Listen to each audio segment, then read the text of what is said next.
আসসালামু আলাইকুম দর্শক শ্রোতা, আজকে দেখাবো হারঘে চাপায়ের কালেক্টরাল শিশু পার্ক। এই পার্কে অনেক কিছু রয়েছে। তো দর্শক শ্রোতা, হার আগে প্রথমেই একজন ব্যাংকম্যান ওয়েলকাম জানালো। এরপর আমরা ঢুকে ঢুকে দেখলাম যে একটা লোক আগেকার দিনে যেমন রাজা বাদশাহরা খেত, এই তামাক খাইত, সেভাবে করে তামাক খাইছে বৈশা বৈশা। এরপর হারা দেখনু পাশে গরুর গাড়ি দেখতে পাচ্ছেন, গরুগুলা কত কষ্ট করে বোঝা ঢুইছে। আগের যুগে এই গরুর গাড়িতে করে সব কিছু মালামাল ঢুইত, কিন্তু এখন দেখেন আমাদের অনেক উন্নত হয়েছে, অনেক কিছু গাড়ি ঘোড়ার অভাব নাই।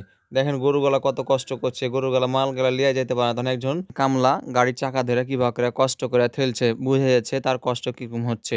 ঠিক এর পিছনে দেখলাম ঐতিহ্যবাহী ঢেকি, আমাদের গ্রাম বাংলার একটা ঐতিহ্য। দর্শক শ্রোতা, এই ঢেকি আমাদের এখনকার জেনারেশন জানে না যে ঢেকি জিনিসটা কি। এই ঢেকিতে ধান বানা হতো, বিভিন্ন ধরনের লাড়ু তৈরি করা হতো, এছাড়াও বিভিন্ন ধরনের আহ, জিনিসকে পিষে আটার মতন বানানো হতো। বন্ধুরা, ভিডিও দেখতে পাচ্ছেন মেয়েটা কিভাবে করে ঢেকি দেখছে, মনে হয়েছে কোনোদিন ঢেকি দেখেনি, অথচ সে আগের জেনারেশনের মেয়ে। দর্শক বন্ধুরা, ওই যে দেখতে পাচ্ছেন দূরে পালকি, পালকি নিয়ে দুটা লোক দাঁড়িয়ে আছে। আর সেখানে আমার চাচাতো বোন, আমার স্ত্রী এবং আমার চাচাতো বোনের ছেলে মেয়েরা এবং আমার মেয়ে দেখতে পাচ্ছেন বসে আছে পালকিতে। তো এই পালকি মনে হচ্ছে তারা কোনোদিন দেখেনি, আজকে হঠাৎ করে দেখছে। আর দেখবে বা কেমন করে, আগের যুগে পালকিতে বিহা যেত, আর এখন রয়েছে মাইক্রো, কার, বাস এবং উড়োজাহাজ, যেগুলোতে করে বিহা যায়। এই জন্য তারা মনে হচ্ছে অবাক হয়ে দেখছে।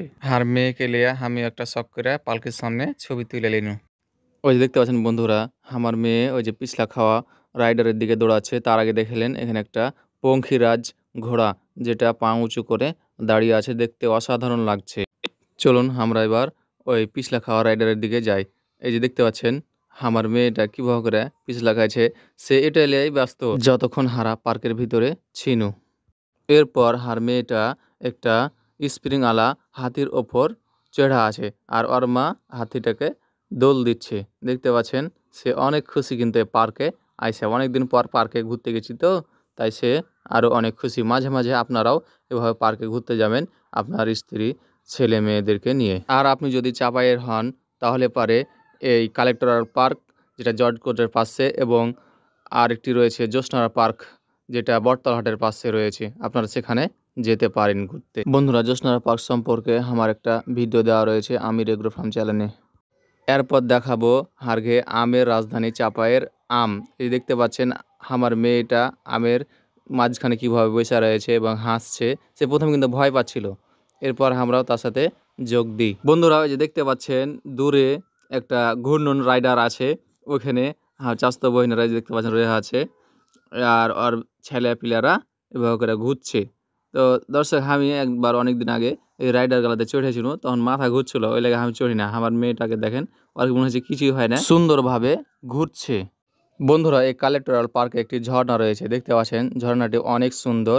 এখানে আর একটা সুন্দরভাবে ছবি তুলেছিল, দেখতে অনেক মজা ঝর্ণাটা, সুতরাং আপনারা অবশ্যই আসবেন।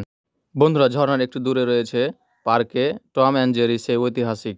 দেখতে পাচ্ছেন টম এবং জেরি কীভাবে করে দাঁড়িয়ে আছে, সত্যি দেখতে অনেক মনোমুগ্ধকর। আর এখানে রয়েছে অনেকগুলো বক, যেটা চাপার একটা ঐতিহ্য, বকে মাছ ধরে আছে। এবং আবার চাস্তো বোনের ছেলেটা কীভাবে উঠছিল, কিন্তু এগুলোতে ওঠা নিষেধ, তাই তারা উঠেনি। দেখতে পাচ্ছেন আমার মেয়েটা আবার একটি ঘোড়াতে চড়েছে, স্প্রিংওয়ালা ঘোড়া। এই ঘোড়াটা আমার অনেক ভালো লেগেছে দেখতে। এই পার্কের ভিতরে এগুলো প্রায় জায়গা জায়গা করা রয়েছে। আর ওই যে দূরে দেখতে পাচ্ছেন মোটু আর পাতলু, সেই ঐতিহাসিক মোটু আর পাতলু ভারতের, সেখানে তারা অঙ্কন করে রেখেছে বা চিত্র তৈরি করে রেখেছে, দেখতে অসাধারণ লাগছে। আর আমার মেয়েটা ওর মাকে বলছে যে আমাকে একটু দোল দিয়ে দাও, তাই তাকে দোল দিয়ে দিচ্ছে। বন্ধুরা, আমারও একটু শখ হলো স্প্রিংওয়ালা ঘোড়াগুলোতে ওঠার, কিন্তু তখন আমাকে একটা অ্যানাউন্স দেওয়া হলো যে এগুলোতে ওঠা যাবে না, এগুলো শুধু শিশুদের জন্য। তাই আমি লজ্জায় সেখান থেকে নেমে যাই। এরপর আমার চাচাতো বোনের ছেলেটা সেখানে উঠে এবং দোল খায়। বন্ধুরা, দেখতে পাচ্ছেন এখানে রয়েছে অনেকগুলো জেব্রা। জেব্রাগুলো দেখতে আসলের মতো হলেও এগুলো কিন্তু আসল নয়, এগুলো হচ্ছে মূর্তির তৈরি জেব্রা, যেগুলো দেখতে মনে হচ্ছে রিয়েল একেবারে। দেখতে পাচ্ছেন সবাই সেই মূর্তিগুলোর উপর তাদের ছেলে মেয়েদের বসিয়ে ছবি তুলছে। বন্ধুরা, দেখতে পাচ্ছেন আমার চাচাতো বোন কীভাবে করে তার ছেলেকে জেব্রাগুলোর উপর উঠাচ্ছে। তো জেব্রাগুলো সত্যি অসাধারণ এবং তারা অনেক সুন্দরভাবে উঠে ছবি তুলছে। বন্ধুরা এই পিচ্চি দুটো দেখতে পাচ্ছেন আমার মেয়ে আর আমার চাচাতো ভাইয়ের মেয়ে, তারা দুজন মিলে কীভাবে বসে আছে। তারা অনেক মজা করে ছবিগুলো তুলছে এবং এই মজাটা উপভোগ করছে। বন্ধুরা এই মাছটি হলো এই পার্কের আরেকটি সৌন্দর্য। এখানে অনেক সুন্দরভাবে বসার জায়গা তৈরি করে রাখা হয়েছে। বন্ধুরা চলে আসলাম আরেকটা স্লিপিং রাইডারে। দেখতে পাচ্ছেন কীভাবে তারা স্লিপ খাচ্ছে। এখানে বড় বড় ছেলেমেয়েরা স্লিপ খাচ্ছে, কারণ এটা একেবারে ঘুরপাক করে রয়েছে, তো তাই তারা অনেক মজা করে এখানে স্লিপ খাচ্ছে। আর আমার মেয়ের তো কোনো কথাই নাই। বন্ধুরা চলে আসলো হামারঘে সেই ঐতিহাসিক গম্ভীরা গানের সেই নানালাতির কাছে। দেখতে পাচ্ছেন এখানে একটা নানালাতির মূর্তি তৈরি করা রয়েছে, যা দেখে আমরা সেই গম্ভীরা গান সম্পর্কে জানতে পারি, যা এই পার্কের অন্যতম বৈশিষ্ট্য।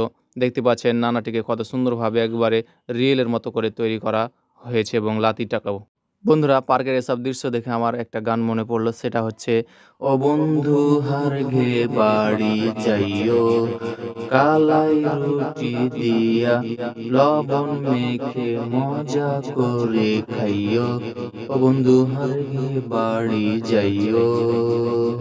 বন্ধুরা গানটি আমি বানিয়ে বললাম, আর ভিডিওর মধ্যে যদি কোনো ভুল ত্রুটি হয়ে থাকে আপনারা অবশ্যই ক্ষমা সুন্দর দৃষ্টিতে দেখবেন। ইনশাআল্লাহ এরূপ আরও ভালো ভালো ভিডিও আপনাদের সামনে নিয়ে হাজির হব।